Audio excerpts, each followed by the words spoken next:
Panagar PSC coaching में आप सभी का स्वागत है। तो आज हम पढ़ेंगे छत्तीसगढ़ की नदियाँ, है ना। तो ये वीडियो मैं जो बनाना था अभी तो डिलीट हो गया, दोबारा बनाना पड़ रहा है मेरे को।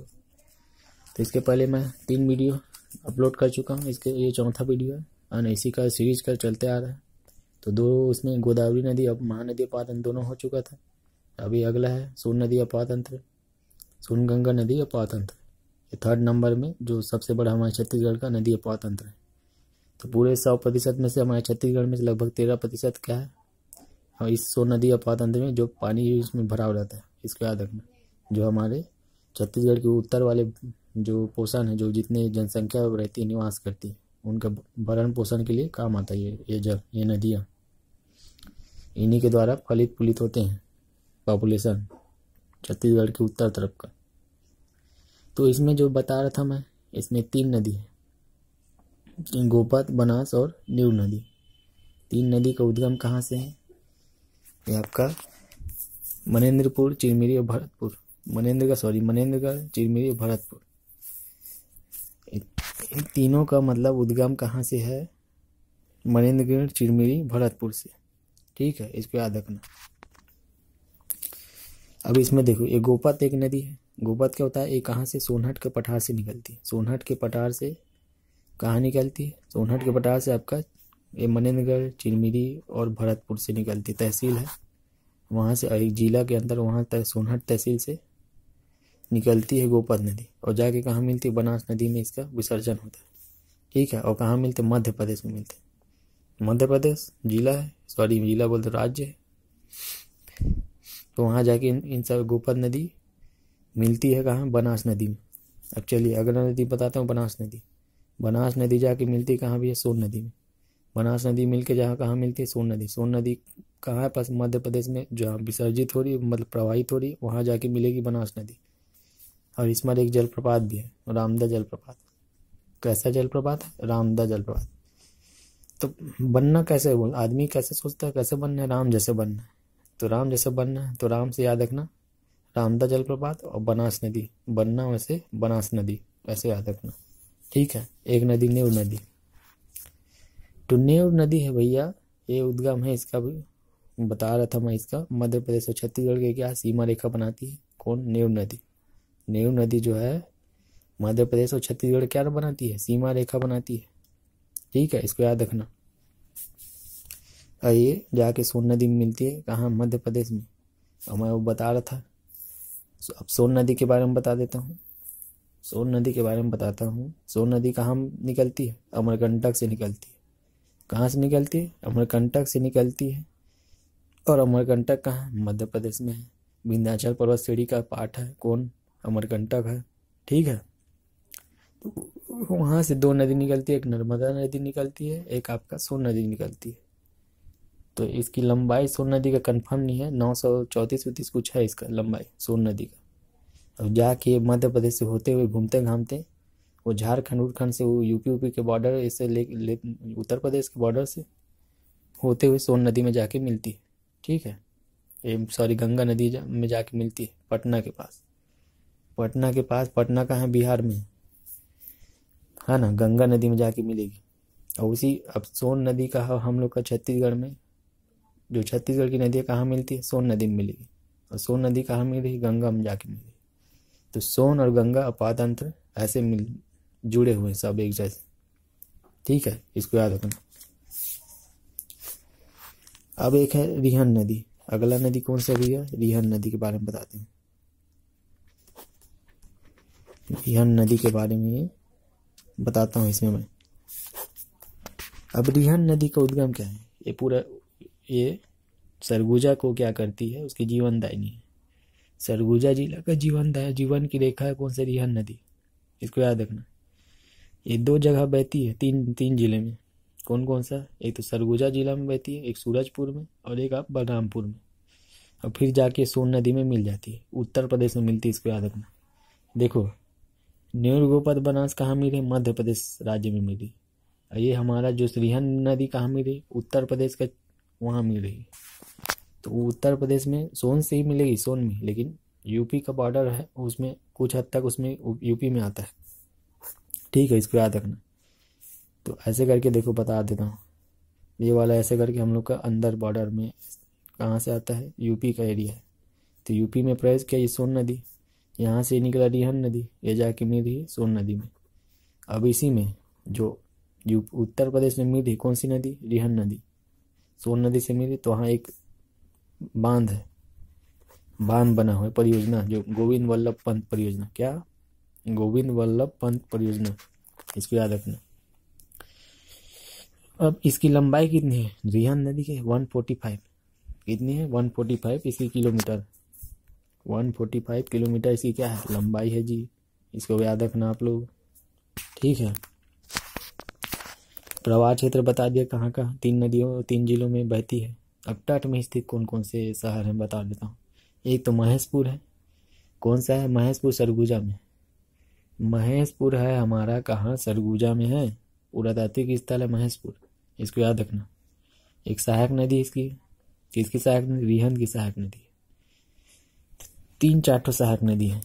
देखो अब एक नदी ऐसे निकाल दे रहा हूँ, है ना, ये निकल कहाँ रही है, और चूरी मातरिंगा उदयपुर के पहाड़ से निकलती है। रिहन का उद्गम कहाँ से, चूरी मातरिंगा उदयपुर की पहाड़ी से इसका उद्गम है। अंबिकापुर तहसील है, अंबिकापुर तहसील है। अंबिकापुर कहाँ है, सरगुजा जिला में है, तहसील है, ठीक है, इसको याद रखना। इसकी सहायक नदी याद रखना, मोरनी नदी एक, सूर्या नदी एक मिलती है कहाँ से, सूरजपुर से।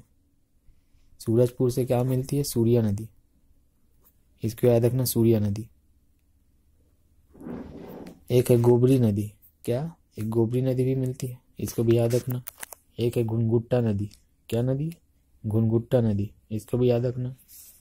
अब 2 नदी मिलती है बलरामपुर से आती है, बलरामपुर जिला से। एक तो महान नदी, एक है मोरनी नदी। कौन सी नदी भैया, महान नदी और मोरनी नदी। महान नदी और मोरनी, 2 MM से याद रखना, माँ से। महान कौन है, मोरनी महान है। मोरनी क्या है, महान है, क्योंकि बल से काम करती है। तो बलरामपुर में 2 नदी है, मोरनी कैसी है, महान है। तो मोरनी नदी और महान नदी, इसको याद रखना। कहाँ मिल रही है, रिहन में मिल रही है, ठीक है। तो रिहन में एक मिल रही है जो सूरजपुर में आके मिल रही है, महान मोरनी नदी। एक भैया बोल रहा है सूरज के पास मिल रही है मोरनी नदी, सूरजपुर में।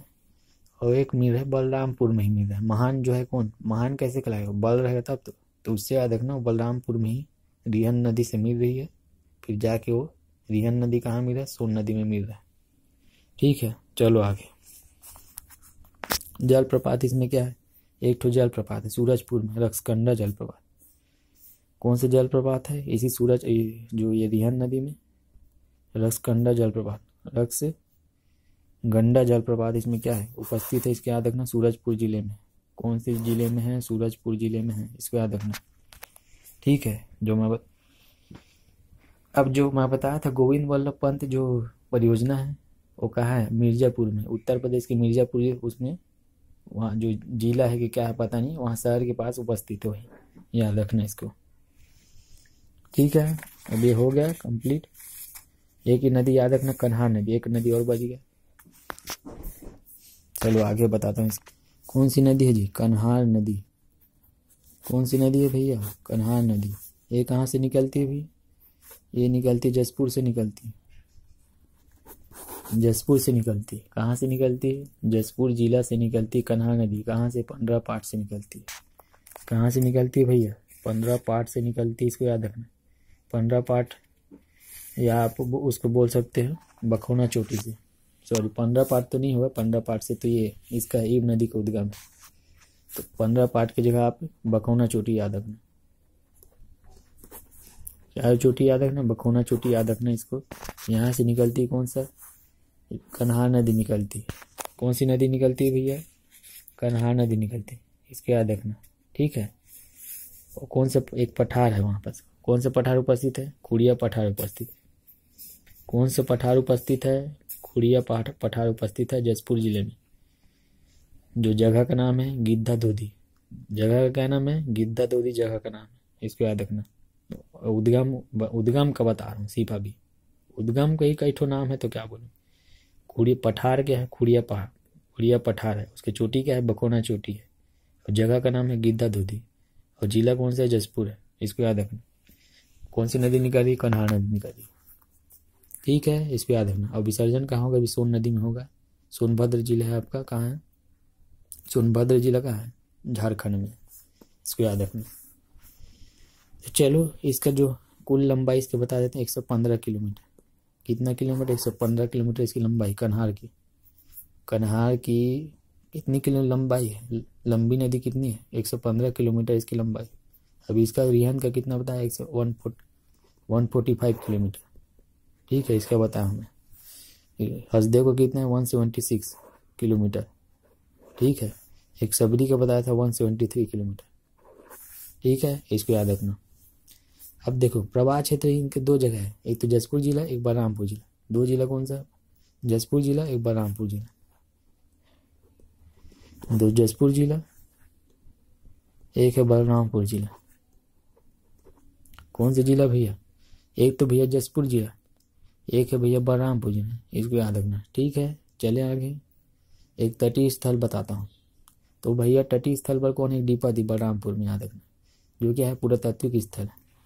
तो तटीय स्थल देखो बता रहा हूँ इसमें। तटीय स्थल क्या है जी? डीपाडी। कौन से है भैया? डीपाडी। डीपाडी कहाँ है? बलरामपुर में। डीपाडी कहाँ भैया जी? बलरामपुर जिला में स्थित है। पुरातात्विक स्थल है। ये तट पर स्थित है। किसके? कन्हार नदी के तट पर स्थित है। इसको याद रखना, पूछता है, पेपर में आ चुका है पहले भी। दीपादी कहाँ है? बलरामपुर में उपस्थित है। पुरातात्विक स्थल है। जैसे कि महेशपुर है, कहाँ है आपका? सरगुजा जिला में, वो भी क्या है? पुरातात्विक स्थल है। ठीक है, सहायक नदी चलो बताता हूँ इसका। 4 ठो इसकी सहायक नदी है। कितनी नदी है? 4 इसकी सहायक नदी है। तो 4 नदी देखो, 4 ठो, बस इसे लकीर खींच लो आप। पेजन, सिंदूर, गलफुआ, चनान। क्या? पेजन नदी, सिंधु नदी, गलफुआ और चनान। क्या बोला? एक तो पेज नदी बोलो।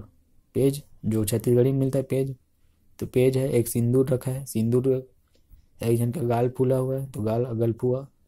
एक है चनान। चनान से आज चना याद रखिए। क्या क्या है? पेज है, पेज में चना है, और सिंदूर रखा है, एक जन का गाल फूला है। ठीक है, तो ये तीन चारों नदी कैसी है? पेजन, पेज से याद रखना, पेजन नदी।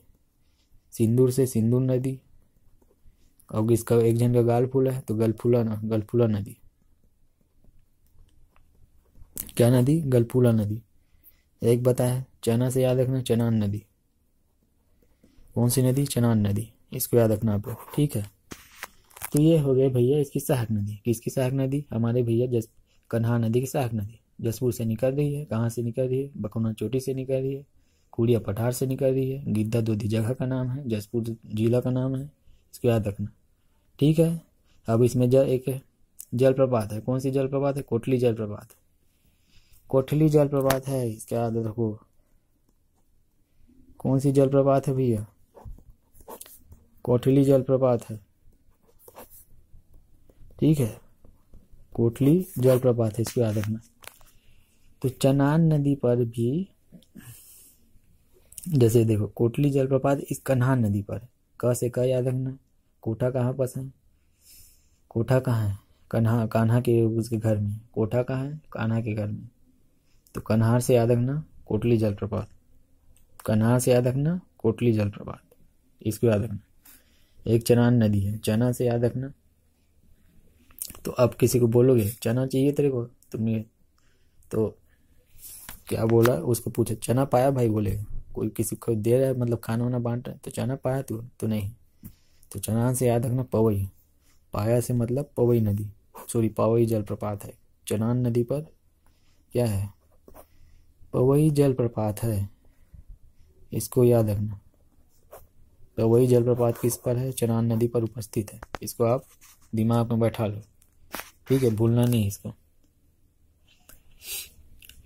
अब ये क्या करती है? ये नदी पूरे सीमा बॉर्डर बनाती है, हमारे छत्तीसगढ़ के पूरा सीमा बॉर्डर के पूरा बॉर्डर बनाती है, झारखंड और छत्तीसगढ़ का। ठीक है, उत्तर में है, पूर्वी साइड है, उत्तर पूर्वी याद रखना। उत्तर और पूर्वी, उत्तर नहीं, उत्तर पूर्वी तरफ ऐसे घूम के जाएगा। ठीक है, चलो अब अब एक है, ये तो हो गया भाई किसकी नदी है, मतलब सोन नदी अपवाह तंत्र का हो गया। अब एक है भाई ब्राह्मणी नदी अपवाह तंत्र। कौन सी नदी? ब्राह्मणी नदी अपवाह तंत्र। कौन सी नदी अपवाह तंत्र? ब्राह्मणी नदी अपवाह तंत्र। तो इसका हमारे छत्तीसगढ़ में योगदान कितना है? ओनली 1%, 1%। पूरे 100 में से 1% इसका ब्राह्मणी नदी अपवाह तंत्र का 1% हिस्सा है। 1.03%, 1.03%, इसको याद रखना। टोटल अपवाह तंत्र का कितना है? 1.03% इसकी क्या है भैया? अपवाह तंत्र का हिस्सा है, इसको याद रखना। इसका प्रवाह क्षेत्र कहाँ है? प्रवाह क्षेत्र कितना है? क्षेत्रफल 1423 वर्ग किलोमीटर। क्षेत्रफल कितना है इसका भैया? 1423 वर्ग किलोमीटर इसका क्या है? पूरी क्षेत्रफल है, इसको याद रखना। ठीक है, किलोमीटर क्या है? विस्तारित है। 1423 वर्ग किलोमीटर क्षेत्र में क्या है? ये विस्तारित है, इसको याद रखना। इस तंत्र की प्रमुख सहायक नदी को बता देता हूँ, कौन कौन सी इसकी सहायक नदी है। एक तो भैया शंख नदी है छत्तीसगढ़ में, एक कोयल नदी झारखंड में। कौन सी नदी है? शंख नदी छत्तीसगढ़ से निकलती है और कोयल नदी आपके झारखंड में, झारखंड में क्या है? उपस्थित है, इसको याद रखना। कोयल कहाँ से आ रही है? झारखंड से, है ना। झाड़ू लेके आ रही कौन? कोयल। और शंख हम लोग कौन बताए? छत्तीसगढ़ लोग पकड़े हैं। अब वो कोयल आया झाड़ू लेके, तो इन हम लोग छत्तीसगढ़ के लोग क्या शंख बजाना चालू कर दिए। तो इससे याद रखना। तो छत्तीसगढ़ के लोग से कहाँ निकलती?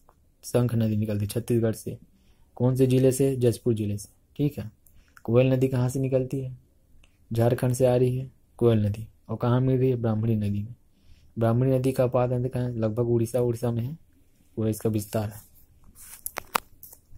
उड़ीसा और झारखंड के भी हिस्से में आती है, इसको याद रखना। तो ये ब्राह्मणी नदी है ना, ब्राह्मणी नदी है ना। तो हमारे छत्तीसगढ़ से आती है। ये एक मिल गया क्या? ये है आपका शंख नदी, ये आपका ये है ब्राह्मणी नदी, और जो उसको बता रहा हूँ ना, तो कोयल नदी है, कोयल नदी बता रहा हूँ। तो ये इसको ऐसे याद रखो, ये आपका, इसको हटाओ, इसको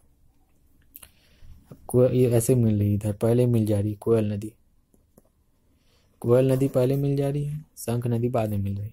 ठीक है, इसको याद रखना, ब्राह्मणी नदी में। तो ये है आपका भैया क्या है? ब्राह्मणी नदी अपवाह तंत्र हो गया। 1% ही इसका हिस्सा है, हमारे प्रतिशत है 100 में से, जो क्या है? जल ग्रहण करके रखती है, जो इसका उपयोग हमारे जसपुर के निवासी लोग इस्तेमाल करते हैं उसके नदी के पानी का, इसको याद रखना। अब एक है भैया नर्मदा नदी अपवाह तंत्र। आगे चलते हैं इसमें का। अगला है भैया नर्मदा नदी अपवाह तंत्र। कौन सी नदी है भैया? नर्मदा नदी अपवाह तंत्र।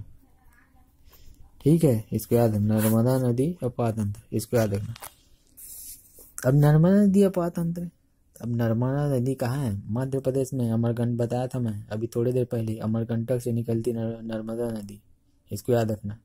इसका कितना है? इसका लंबाई 1300, लगभग 1300 कुछ, 1325 की इसकी लंबाई है, 1300 या 1400 कुछ इसकी लंबाई है। मेरे को एग्जैक्ट अभी थोड़े याद नहीं आ रहा, आप लोग देख लेना मैप में, क्योंकि 1465 तो इसका है, गोदावरी नदी का है। अब इसका है 1312 इसका किलोमीटर, इसका जो लंबाई है नर्मदा नदी की 13-12 इसकी लंबाई है। कितना है? 13-12 किलोमीटर है इसकी क्या है भैया? लंबाई है टोटल नर्मदा नदी अपवाह तंत्र का। ठीक है, इसको याद रखिए आप। अब इसमें देखो हमारे छत्तीसगढ़ से कौन सी नदी जाती है? हमारे छत्तीसगढ़ में पश्चिम की ओर से बहती है एक बंजर नदी, दो नदी बहती है, बंजर नदी, एक ताड़ा नदी। इसका जो हमारे छत्तीसगढ़ में है 0.5% योगदान कितना है? 0.5% क्या है हमारा भैया? छत्तीसगढ़ में योगदान है, इसको याद रखना। 0.5% क्या है भैया? इसका योगदान हमारे क्या है? छत्तीसगढ़ में है, इसको उपस्थित है, इसको याद रखना। ठीक है, अब इसमें देखना 13-12 तो इसी का खुद लंबाई है नर्मदा नदी का। ये जाके नर्मदा नदी कहाँ मिलती है? ये गुजरात के समीप को नर्मदा नदी कहाँ मिलती है? नर्मदा नदी मध्य प्रदेश से होते हुए जाके सूरत के पास से होते हुए जाके कहाँ जाती है? खंबात की खाड़ी में जाके गिरती है, अरब सागर में, गुजरात के पास, इसको याद रखना। ठीक है, अब उसी में जाके हमारा एक बंजर नदी मिलता है, एक तो बंजर नदी, एक ताड़ा नदी। ये है बंजर, एक ताड़ा। ठीक है। अब ताड़ा नदी किस में मिलती है? ताड़ा नदी खुद बंजर में मिलती है, देखो ऐसे है। तो ये ताड़ा नदी, ये बंजर नदी। ताड़ा नदी है भैया ये ताड़ा, ये बंजर नदी है ये बंजर। ताड़ा नदी खुद जाके बंजर में मिलती है, और बंजर जाके भैया किस में मिलता है? ये नर्मदा नदी में। ये नर्मदा नदी है, इसमें जाके विसर्जित हो जाती है। ये कहाँ मिल रहे दोनों? मध्य प्रदेश से मिल रहे हैं, ठीक है, नर्मदा नदी में। चलो इतना कहानी हो गया, सब बता दिया मैं, और कुछ नहीं इसमें, ठीक है। ये दोनों नदी कंवर्धा से निकलती है, ताड़ा और बंजर कहाँ से निकलते हैं? कंवर्धा से निकलते हैं, इसको याद रखना, ठीक है। तो चलो अब बताता हूँ इसमें मैं, और इसमें बचे हुए अमरकंटक के बाद नहीं, इसे निकालने के बाद इसमें मिलेंगे, ऐ नहीं कि पहले मिल गए। अमरकंटक से पहले निकलेंगे, नर्मदा नदी निकलेगी, फिर जाके ये दोनों नदी मिलेंगे। चलो अब इसमें सभी का तो बता दिया हूँ मैं, है ना। अब लिंकेज को थोड़ा बता देता हूँ, लिंक इन लोगों का कैसे परियोजना है, क्योंकि लिंक अभी लिंक चल रहा है, मतलब एक दूसरे को नदी जोड़ परियोजना। तो इसमें क्या करते हैं, दो ठो नदी को आपस में जोड़ने के लिए ना सरकार योजना बनाती है, ताकि जिस क्षेत्र में सूखा है उस क्षेत्र में भी विकास हो सके, वहाँ के कृषि मतलब फसल उसल डेवलपमेंट हो सके, ठीक है। ये दिमाग उनको लगाते हैं सरकार। तो चलो बताता हूँ कौन कौन सा लिंकेज परियोजना इनके द्वारा चलाई जाती है। तो लिंकेज परियोजना में है अमरकंटक को ना सोम पर्वत भी बोलते हैं। क्या बोलते हैं? पूर्व प्राचीन नाम इसका क्या है? सोम पर्वत। पहले इसको अमरकंटक को क्या बोलते हैं? सोम पर्वत नाम था। सिहावा का एक सुक्तिमती नाम था। और जो कोरबा और रायगढ़ क्षेत्र को क्या बोलते थे? हस्तु पर्वत। कोरबा रायगढ़ क्षेत्र में जो पर्वत है उसको क्या बोलते थे? हस्तु पर्वत बोलते थे। अब नदी जोड़ो परियोजना को थोड़ा बता देता हूँ, इसी में नदी का टॉपिक चल रहा है। तो नदी जोड़ो परियोजना कैसे जोड़ो? नदी जोड़ो परियोजना इनके द्वारा चलाई जाती है, राज्य सरकार द्वारा भी चलाई जाती है। अब देखो इसका मतलब वही मैं बताया कि सिंचाई को अगर उसके प्रॉब्लम को ख़त्म करने के लिए, सिंचाई के प्रॉब्लम को समाप्त करने के लिए, या किसी अन्य पीने उन्हें पानी के लिए सुविधा देने के लिए, उन सब को क्या नदी जोड़ो परियोजना। तो 2 या 3 नदी को क्या करते हैं? एक ही मिला देते हैं। 2 या 3 नदी को एक ही मिला के क्या करते हैं? उसको मतलब जोड़ देते हैं। तो क्या होता है, साल भर जैसे सूखा भी होता है ना, तब भी पानी उनमें पर्याप्त रूप से थोड़ा बहुत रहता ही है, इससे सूखा नहीं होता। और अकेले रहते दिन में सूखा पड़ जाता है, और साथ में रहेंगे थोड़ा, उसमें थोड़ा बहुत तो पानी रहेगा, तो वहाँ सप्लाई हो पाएगा पानी, ठीक है। तो बरसात उरसात जब नहीं होगा, पानी उनी सीजन में अगर पानी उनी गिरेगा नहीं, तो वहाँ उस पानी को इस्तेमाल करेंगे किसान लोग, ठीक है। अब चलो अब पहला बताता हूँ, पहला नदी एक तो महानदी। कौन सा भैया? महानदी किससे मिला है? तांदुला से। क्या सोचे इन लोग? तांदुला नदी, तांदुला लिंक परियोजना।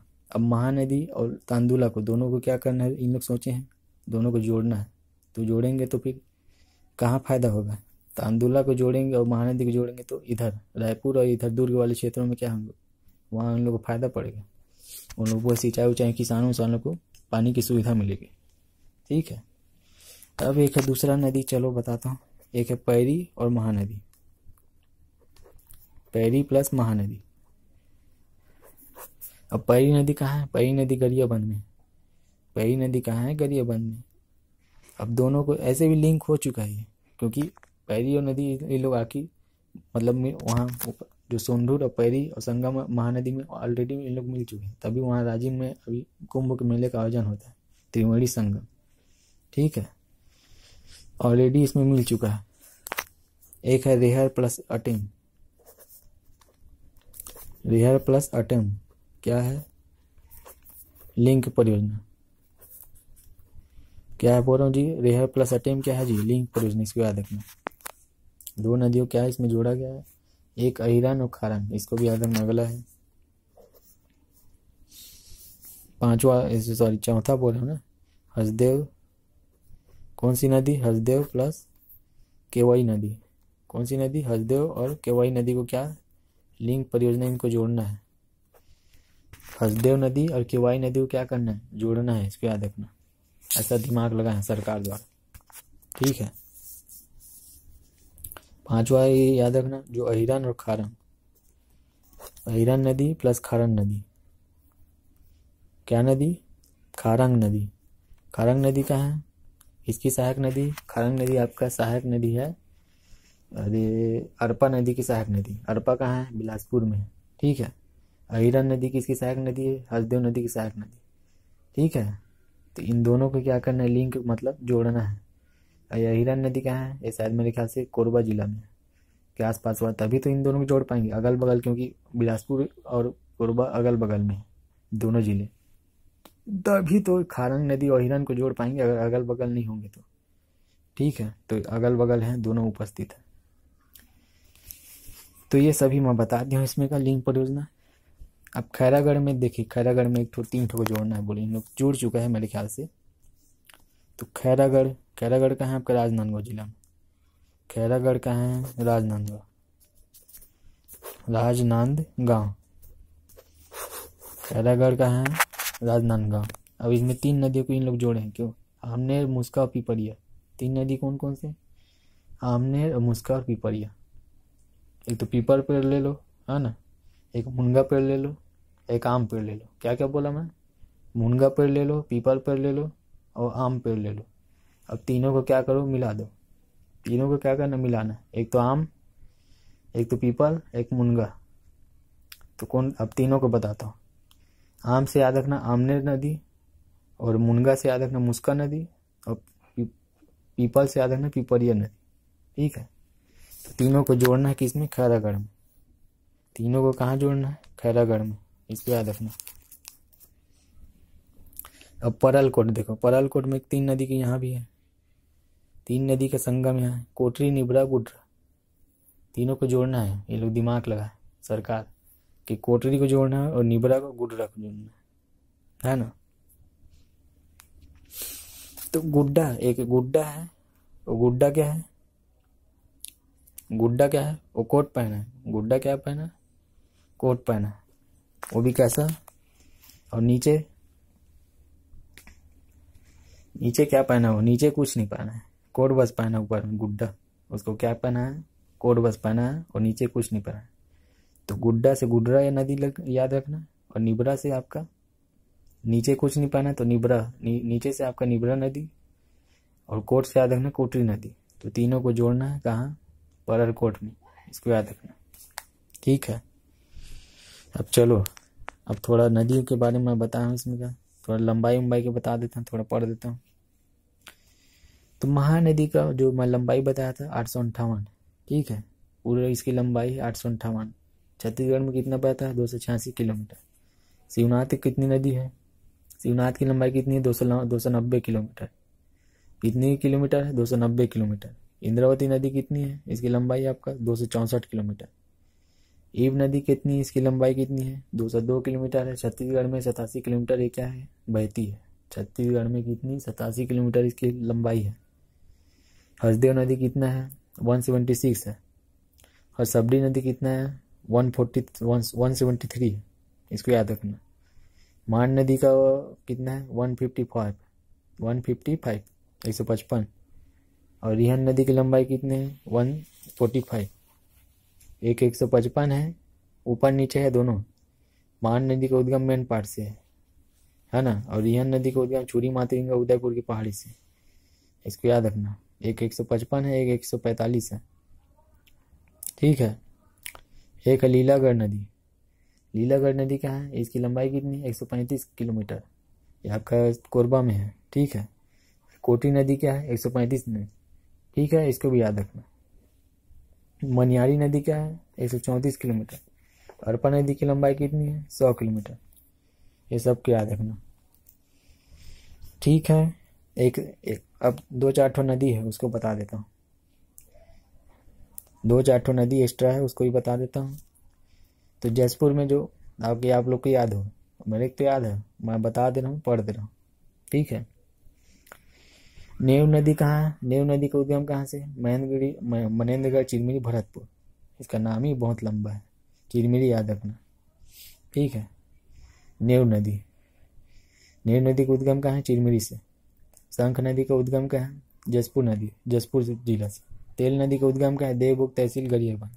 तेल नदी का उद्गम कहाँ है? गरियाबंद जिला से देवभोग तहसील, वहाँ से इसका उद्गम है। एक सकरी नदी है, उद्गम कवर्धा जिला। एक सुरही नदी है राजनांदगांव में। सुरही नदी कहाँ है? राजनांदगांव में। सुराही कहाँ मिलता है? राजनांदगांव में मिलता है, उसको देखने चल देना, याद रखना। एक सुरंग कहाँ है आपका? सारंगगढ़ में। सारंगगढ़ में क्या है? सुरंग। तो सुरंगी नदी कहाँ है? सारंगगढ़। ठीक है, सुरंगी नदी सारंगगढ़ में। और एक सारंग है अलग से, सारंग और बलमदही। सारंग नदी और बलमदही नदी आपका कहाँ है? महासमुंद में। सारंग देई और बलमदही नदी कहाँ है? आपका महासमुंद जिला में है, इसको याद रखना। जाटलूर और कुकुर नदी, जाटलूर और कुकुर नदी एक है नारायणपुर में।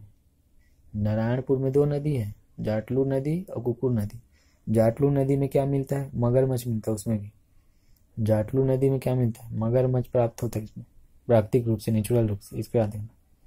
एक नैनी और देवदा है कांकेर में। कांकेर में कौन सी 2 नदी है? इसको अलग से याद रखना। ये सब अफवाह में नहीं है, ये घूमने फिरने टाइप के ऐसी अलग अलग अपने क्षेत्र से निकले हैं। देवदा नदी, एक नैनी नदी कहाँ है आपका? कांकेर में। एक तमूरा और लसूरा कहाँ है? कोंडागांव में। तमूरा नदी और लसूरा नदी कहाँ है भैया? कोंडागांव में है। नारायणपुर के बगल में है कौन? कोंडागांव जिला। वहाँ से क्या कौन सी 2 नदी निकलती है? तमूरा और लसूरा। तमूरा भैया और लसूरा नदी, ठीक है, इसको याद रखना। अब ये तो सब मैं बता दिया हूँ भाई, तो क्या बचा है? कुछ है ही नहीं इसमें, ठीक है। सभी चीज़ में मैं कंप्लीट करा दूँगी इसमें। तो चलिए, वीडियो देखने यही मैं समाप्त करता हूँ। सभी अपवाह तंत्र हो गए, कंप्लीट है। अब इसके बाद जो जलप्रपात उल्प्रपात को होंगे ना, तो इसमें मैं कवर कराऊंगा। तो वीडियो देखने के लिए आप सभी का धन्यवाद। ये 4था पार्ट था वीडियो का, ठीक है। कौन सा पार्ट था भैया? 4था पार्ट था वीडियो का, इसको याद रखना, ठीक है। तो चलिए, वीडियो देखने के लिए आप सभी का धन्यवाद। जिनके एडमिशन लेना है CGPSC प्री वापम कम है ना, कम फीस में आप लोग कम समय में कंप्लीट करा के दिया जाएगा, ठीक है। आपको मैथ रीजनिंग उसमें सब पढ़ाया जाएगा, जो भी GK उके के रहेंगे सब टॉपिक आपको कंप्लीट कराएगा। तो चलिए फिर, धन्यवाद, ठीक है।